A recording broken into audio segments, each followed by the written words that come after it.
Now, how many of you have heard like, hey, are you good? Palm pepper spray is next generation OC spray. It's hot at 1.4% major capsaicinoids, and its modular design means you can customize it exactly to you. 3 different setups, lots of different color combinations. You can make it exactly as you like. And the flip top safety prevents accidental discharges. It's 10 to 12 foot range and 25 half-second blasts. Make sure that you can keep that long range eye poke at long range.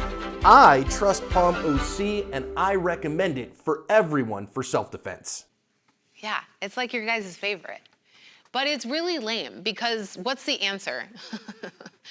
Right, you know what the answer is. Because like we don't know how to answer anything different than that. So we need to learn how to become more creative when it comes to helping people feel better, but also how we talk to ourselves. Man, resilience is not something that you're born with. It's literally the result of just like not dying. It's, I made it this far and I keep going, and it's something that we have to learn to build. Brain commands. These are statements that you will learn over time that will help you to regulate you. There's items that are in the self-regulation category, things you'll say to yourself, but then we also have some things that we can say to other people. We as human beings have co-regulated one another since the time that we were babies. We are the dumbest animal in all of animal kingdoms. We're so useless when we come out. We need other people. So like, if you've ever had a kid and they trip and fall and they look at you, and you're like, you're okay, right? We're looking to other people to tell us how we feel. If you've ever been in a romantic relationship and you walk into a room and they're slamming shit and they're like, and they're mad, that is telling you to get busy somewhere else, right? It's informing you that something is happening. Or when your boss walks in the room, and they're like, wah! It makes you feel a certain way. Other people have the ability to change our state of being, which is so interesting. But that is how negativity works, man. We're around other people that are negative, and all of a sudden that shit is like stuck to us. We have to learn to supplement negative talk with productive talk and useful talk, like directions. I remember when I did that virtue thing, and I was like, I just wanted to stop, and they're like, yell commands, and I was like, oh. Do this. She didn't listen, but still, you have to say stuff, okay? So in the self-regulation category, you're noticing that you are having a physiological change. Breathe. Breathe, girl. Bust out that physiological side. Do something quick. Stay alive. This might seem like an extreme thing to say to yourself, but some days are low. But also, like, things like, keep going, don't give up, you got this, like, hell yeah. We have to hype ourselves. Like every morning I'm listening to David Goggins and he's yelling at me and telling me that no one's gonna come for me, right? We need to do that for ourselves too. Instead of being a victim to our experiences, we have to be the one that's like, yes. That was then, this is now. Our brains like to time travel. Remember when I punched him in the face, right? Twice. But then the third time, no. We have to learn that our body and our brain want to take our past experiences and input them into our now. And sometimes that's not useful. Like, there's this cologne that I don't know why, but like every Uber smells like it. It's like this strong men's cologne. And every time that I get in one, it makes my brain time travel to this period in my life when I remember like almost sleeping with this guy and it being a very scary moment for me. That's not happening now, but my entire nervous system is going like, oh my God. We have to alert the body like, whoa, whoa, whoa, whoa. That was then, this is now. The brain does not decipher between imagination and reality. You ever like wake up from a dream and you're just like my dream last night, right? I did not cheat on my husband, but like it felt like it. We wake up with these full body experiences because the brain doesn't know the difference. This trauma does not belong to me. There is this like misconception that to be an amazing police officer, you have to be empathetic. Ew, it's not real. Empathy is a bullshit concept because there's no way for you to ever know what someone else is going through. You can imagine, but that's sympathy. There's no way for you to ever know the ins and outs of someone's life. But what does happen when you try to do that is you start to take on all of those emotions. If you've ever been to a call and a child reminds you of your family, and then all of a sudden you're driving away thinking about what would happen if that was my life, your brain and your body don't know the difference. They're going, oh my God, what would we do? This fight or flight system starts activating in our body. Before we know it, we are affecting us.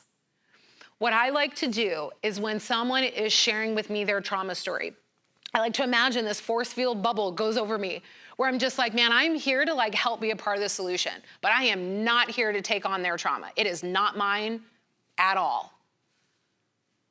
This discomfort will be over soon. 2023 is so interesting. When I feel any kind of like discomfort, I can just pick up my phone. I can be like, oh my God, the internet, how fun is that? We don't have to sit with our feelings. If I don't like feeling depressed, I can grab a drink. If I don't like how I'm feeling, I can turn on Pornhub. If I don't like, I can literally at any moment in my day change the state that I'm in with something external.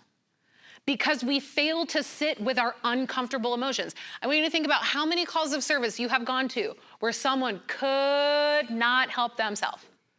They just had to do it. Really? I was on this freaking call. I was with Mesa PD. This woman is schizophrenic. She's Hispanic. It's dinner time. She hates her partner. She's got a knife. Every time she sees him, she is like yelling, ready to stab him, but she's not leaving the kitchen because she has to make dinner. He would not stop coming into the kitchen. She would like go all up in arms. And so the solution was, hey man, can you go walk to the Circle K and get yourself something to drink? Or do you have a friend that you could stay the night with? He could not tolerate being disrespected in his own home, that he would have to leave? Absolutely not. We failed to sit with our uncomfortable emotions. A lot of us didn't learn. I did not choose this, but I will be okay. There is this component of your job that involves force. And not every use of force you want to do. And that can alter how you think and feel about yourself. They call this moral injury. It's really important that you learn to decipher between your intentions and your job. If someone makes a decision for you, it's important that you're able to say, I didn't choose this, but I will be okay. When we are co-regulating other people, we are noticing that someone around us, whether that's a loved one, coworker, someone that's on the street, they are not regulated. They are having a hard time. Breathe. Let me show you this cool technique that I learned in class. It's called the physiological sigh. It goes like this. Do it with them, okay? It's very patronizing. Oh my God, the other day, I could not figure out my drain disposal. It's not one of those regular ones with the little thing on the bottom and you whatever. And my husband goes, breathe. I go, that was stupid. That was the most useless thing you could have said to me. And he lives in another state, so he's on the phone telling me, and I'm like, cool, no. Do it with them. I'm right here. There's something about being in like the depths of our depression or when we feel not like we used to that is so fucking lonely. When we are just isolating and we don't feel like being around other people, it means the world when someone else is like, hey, I'm right here. I got you. What's up? Let's freaking hang out. We gotta tell people that stuff. It's okay to have a hard time with this. I don't know why or when it got like to be normal to just like not have a hard time with shit. Like we were just talking about CPR. You're 0 for 3. It is okay to have a hard time when CPR doesn't work. It's okay to have a hard time with that child involved case. It's okay to have a hard, you have to normalize being a human being because the goal is to not become a psychopath. It's to stay a human. So we have to let people off the hook instead of them being like, okay, I think I can go to them. And no, we just have to like normalize. Some days you'll have a hard time with stuff and some days you won't. You're going to be okay. I remember this kid was like 22 years old. I'm in Palm Springs. He had a lot of Fireball. And he's like telling me all of his life problems. He's going through a divorce for the first time. He's got this little kid that he's having to take care of that he's never had like sole care of. He's working overtime to take care of the lawyer, all this, and he's going on and on and on. And I was like, bro, you're going to be okay. And he was like, really? And I said, yes, I know it seems like a lot, and these are big, big problems that you're going through, but you're going to be okay. It seems simple, but when you have these blinders called negative mental health, sometimes we fail to see that there's other options. I'm glad you're okay. I see so much love in your community after someone's died. You guys rip each other to shreds. You guys talk so much shit about each other. Tell a cop. It's wild. But then someone dies and your sunglasses are on and you're crying. No, you have to spend the time when they're alive, when people are alive and going through struggles, and remind them, I love you. A quarterly I love you goes a long way. You can joke around about it. It doesn't matter. But we have to engage with people and remind them, man, I love you. I see you. I like you. I'm glad you came to work today. I like your smile. This feeling will pass. You're going to be okay.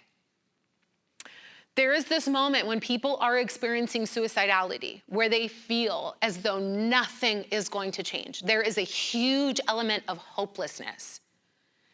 It is our job, because they can't, it is our job to remind people, this feeling will pass. You're going to be okay. I remember when I was going through my divorce, and I went from like my big house, my Gilbert life, to like, I'm living in an apartment that's $1 bajillion. It's like 1,000 square feet. And then the next week, my kids are gone with their dad. And I'm like, how did I get here? Like, how is this my life? How am I gonna do this again? But then like over time and with a lot of support, I realized that time does go by and those feelings did pass. And now I get a week off every week. It is amazing. It's a gift. It really is. That's like the only bright side of divorce is you don't have your kids for a week. So we're gonna practice this stuff. We're not gonna hold hands though, don't worry. Okay. Did you know that cold exposure creates the same physiological response as when you are experiencing threat? Isn't that so funny? So, okay, it was my second child. I was like, I'm gonna have this baby natural. I'm not doing an epidural. I'm gonna hypnobirth my way through it. I'm gonna get my little tub. I'm gonna say my affirmations. I'm gonna eat my placenta. Like, it's gonna be amazing. Okay?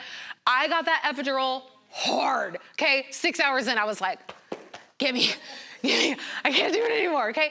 But leading up to that, my doula was like, we gotta prep for this, okay? Because it is not easy. So in our birthing class, my ex-husband and I, we got to do this fun little experiment together where we got this little Ziploc bag of ice. And I got to put my hand in.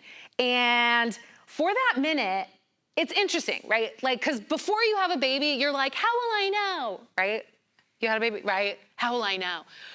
You know, okay? All of a sudden you're like, oh, it's happening. This is real time.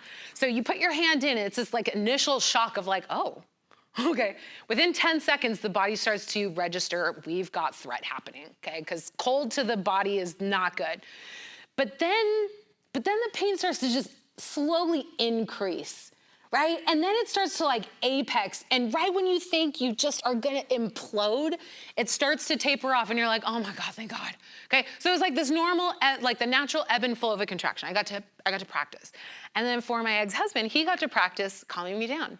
We got to see if his coaching was gonna be useful. It was not, it was trash. He actually almost fainted, and they had to bring him juice and crackers while I was doing the actual work, okay? So, also why he's my ex-husband, but he's a tough guy. So we're gonna practice right now. Now, when I did that exercise, it was for an entire minute, and I cannot stress to you how terrible that minute was. It made me wanna die, okay? I'm not gonna have you guys do it for a full minute because I'm loving, you're welcome. I'm gonna have you do it for a minute and a half. And the reason behind the minute and a half is this. Researchers have studied that the length of time it takes for a body to feel an emotion is only 90 seconds. That's it. That's it.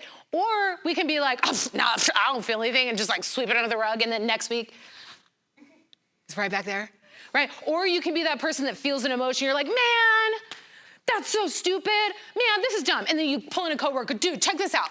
And then you guys start talking and gossiping about it. And then like pretty soon your shift is gone by and you guys are still talking shit. And then a week goes by and then a month and a year and years. And now it's your personality. All because we don't know how to sit with uncomfortable emotions for 90 seconds at a time. So we're gonna practice.